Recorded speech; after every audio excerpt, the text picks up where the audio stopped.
Well, hello, you gorgeous mother truckers, and welcome to another video. Yeah, it's another one of those times where I'm going to be batch recording when I get the chance. 6 weeks holiday, I don't always get the chance, but when I do, I'm going to grab it with both hands. So, as has been ably demonstrated time and time again, our police force has been weaponised against us.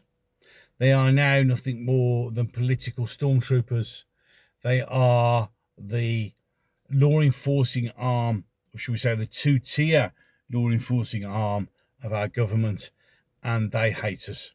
It has been filled with ideological woke idiots, and no offence, a load of people who couldn't punch their way out of a paper bag, but it's surprisingly enough get very, very brave when they get a shield, a stick and a helmet. Wonder how brave they would be if they came up against somebody similarly armed, because you know, the way things are going, that could happen. You see, the reaction to the riot, well, not even the riot, the reaction to people peacefully demonstrating was expected.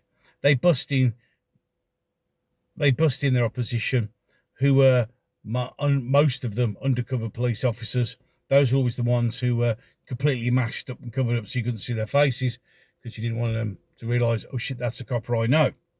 For an instance, they did that. They allowed them to, they were busting in police buses. I mean, if that doesn't say set up, I don't know what does. And they allowed it to kick off. And then, surprisingly enough, when they allowed that, they all turned up in riot gear. Isn't that funny? Have you ever noticed that the free plasticine bullshit? Nah, no riot gear whatsoever. But a white guy stands outside a hotel, all of a sudden everybody turns up armed to the fucking teeth for a riot. That's what they've been doing all their riot training. But you see, the problem with the police and the problem with the government's reliance on the police is the police don't know how to fight a war.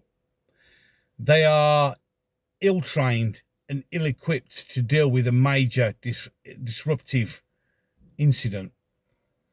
Because the one thing the police, well, let's rephrase that. The police do know what to do if it really gets bad, which has been shown on multiple occasions when the opposition, the Muslims and etc. riot, which they just fucking run away and leave it for everybody else to fight. You see, it's turning, the worm's turning, people are beginning to clock on. And it's such a shame, because I know, as I've mentioned before, some police officers who are ashamed of what the police force has become and are disgusted by what it's become. And yeah, it's sad for them. But unfortunately, as has been attested by some of my friends, they've just filled the ranks with woke idiots with ideologies that are not compatible. They do no longer police without fear or favour. They have an agenda, and their agenda is not you or I. The agenda is the agenda of a government, the agenda of modern dayism. They are our enemies. They see us, I'll rephrase that. They see us as the enemy. They see us as an ideological opponent, something that needs to be crushed.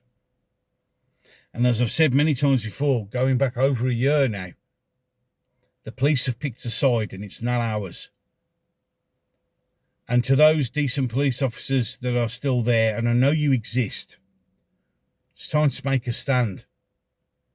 Because when it does kick off, not if, but when it does kick off, you need to be on the right side of history. Because at the moment, you most definitely aren't.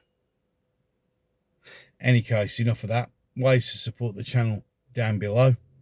I shall look forward to catching you in the next one.